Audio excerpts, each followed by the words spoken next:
Hi, Andrew Kramer here with VideoCopilot.net. Now what I want to do is kind of go over what I have here. I've created this comp for a website, and we have the background, we have the pyramids here in the middle ground, we have the foreground, which is this wall. And what I have is each one of these layers are separated into elements. We have the sky as the background, we have the pyramids by themselves, and I've saved these as PNG files out of Photoshop so that I can have all this transparency data to work with. Now let's go ahead and get started. The first thing I want to do is comp this sky element into a new comp by dragging this down to the new comp button. And the next thing I want to do is put the next element on, which is our horizon, which is the sand. Drag that down here, hit Alt Home, we'll take that to the 0 marker there. And let's go and grab the pyramids and our night wall.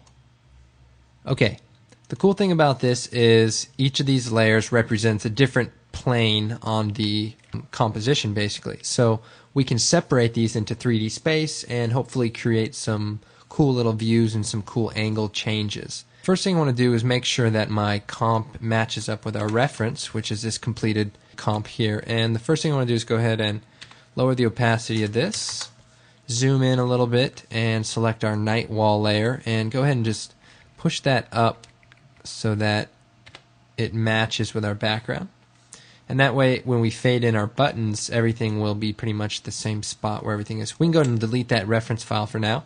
And before we turn all these layers into 3D layers, because right now we're just 2D compositing, is I want to create a new camera. So from the layer menu, New Camera, and make sure we select the 35mm preset for this instance. Go ahead and hit OK. It's telling us we don't have any 3D layers, but that's okay. Hit OK.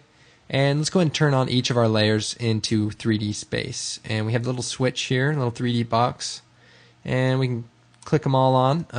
Do them one by one, or if you click on the first one and hold down the mouse and drag down, turn them all on, likewise with all the other switches. And so what do we have? We have all the layers in 3D space, but right now they're all taking up the same spot. So what we need to do is we need to separate these into 3D space. So what I want to do is I want to go ahead and use the preset camera views in After Effects. Right now we're looking at the active camera, and that's this camera that's part of our comp. But we can also change it from our active camera to these top views basically. So let's go and go to the top view. And what I want to do is I want to basically move our sky element way in the background, our sand a little bit closer but further back also, our pyramids kind of in the middle ground, and we'll go ahead and keep our wall up front. So let's go ahead and start right now by taking this night sky and pushing it far in the background. Alright, well if you're new to 3D, when you select a layer you're going to notice that there's this little gizmo on here that has some different options that you can move the layer into different dimensions basically. One way to move this layer into the far back distance is to roll over the blue part, which is the Z, and push this back.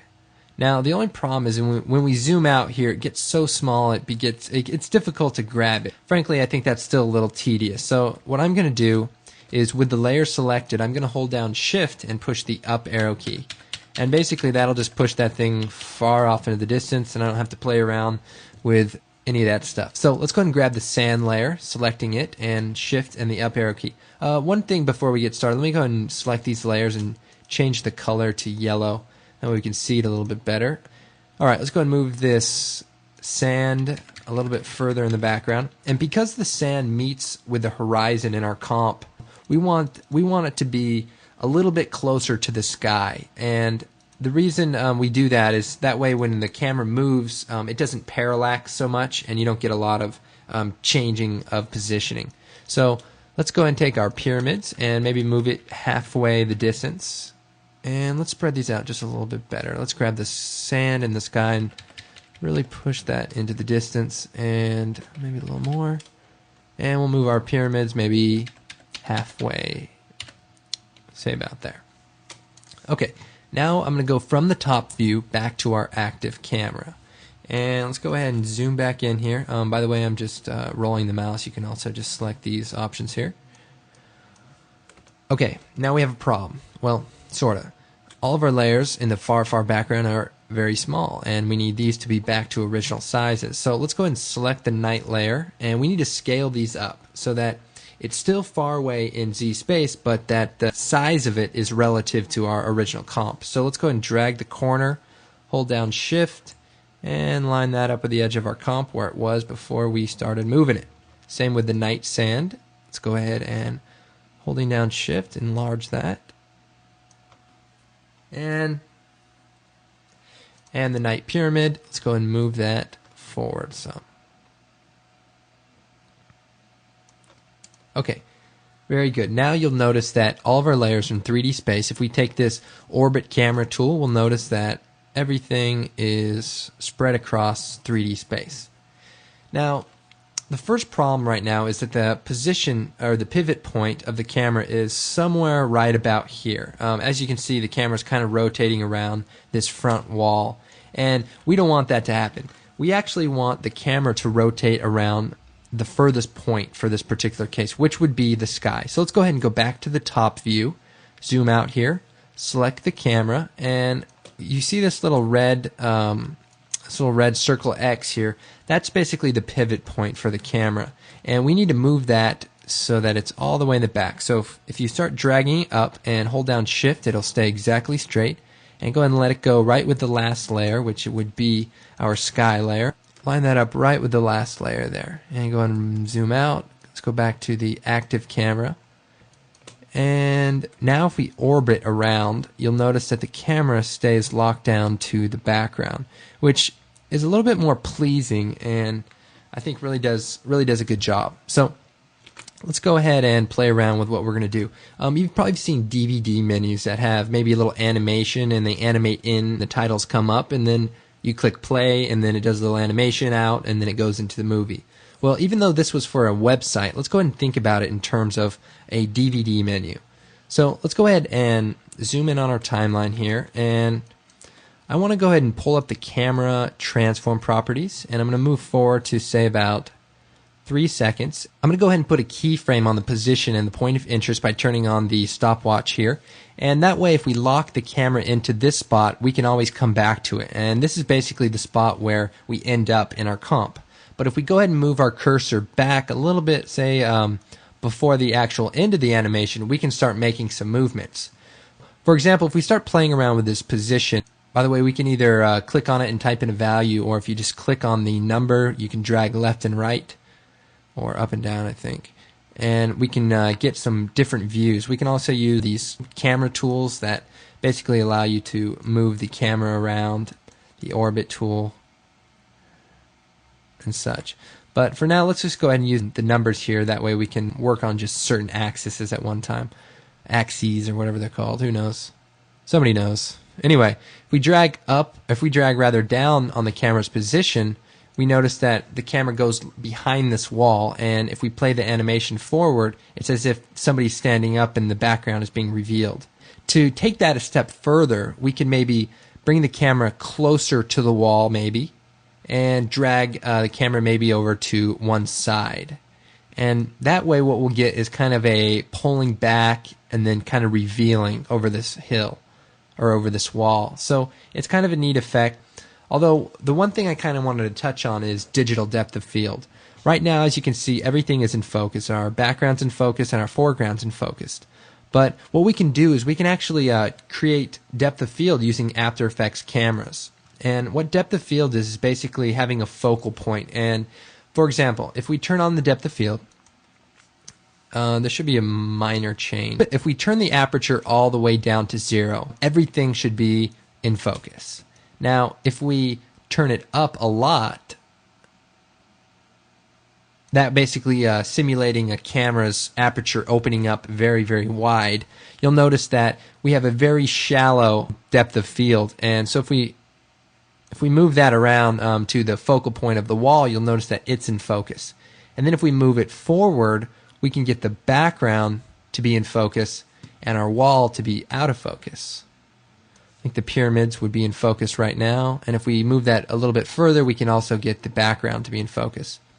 But what I want to do is I want to focus on just the wall. So let's go ahead and move the transform. Let's move the keyframe up to our first keyframe, and let's go ahead and make the distance of the focus to say about 400.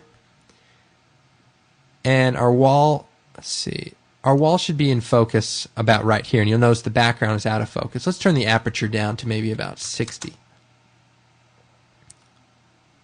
maybe 150. Okay, yeah, that looks pretty good. Now, like I showed you before, if we turn the aperture all the way down to 0, everything will be in focus. So instead of playing around with the blur level or anything else, let's just go ahead and play with the aperture. So let's set the keyframe for the aperture, and let's go ahead and move forward to right before the end of our animation, and let's turn the aperture all the way down to 0, meaning everything will be in focus. So now if we play this animation, and let's go and preview that with the 0 key. Okay, that's just about done rendering. So let's go and hit the 0 key again to play it. And as you can see, the focus kind of pulls away from the one spot and actually puts everything into focus. So it's kind of a neat effect. And then what you would probably do is animate on these titles. So just at the end of this, let's go ahead and bring these titles up and fade them in. I'm going to turn on the stopwatch there for the opacity, turn it down to 0, forward 10 frames, 100. Okay, so it ends and the titles come up, right? Very nice, very nice. Now the other thing we want to do is once the animation is done and somebody clicks on, say, play or whatever it is, it animates out. And so let's go ahead and play around with that. Let's move forward a little bit here, and let's go ahead and fade these titles out so that the titles fade out and then the animation occurs. So let's go ahead and put a keyframe on the position of our camera and move forward a couple of seconds. And let's say we make the camera rush forward or something like that. Let's go ahead and push the camera forward, and let's go ahead and bring it down just a little bit so that people can't see how hard we worked on this. There we go. We rush it forward. And sure, we could keep going on, maybe put in a ground, but that takes a long time. These tutorials are already getting pretty long. Let's actually just go ahead and make a new adjustment layer.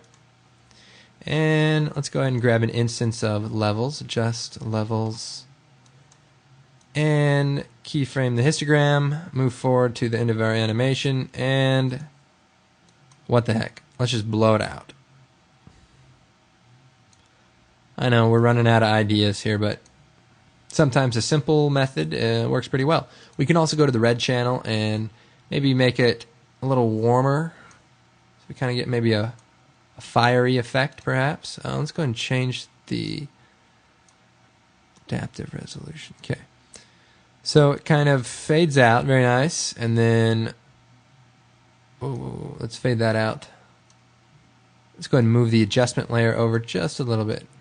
Okay, this time the titles fade out, the animation goes forward, the camera blows out, and bam, the movie starts, right?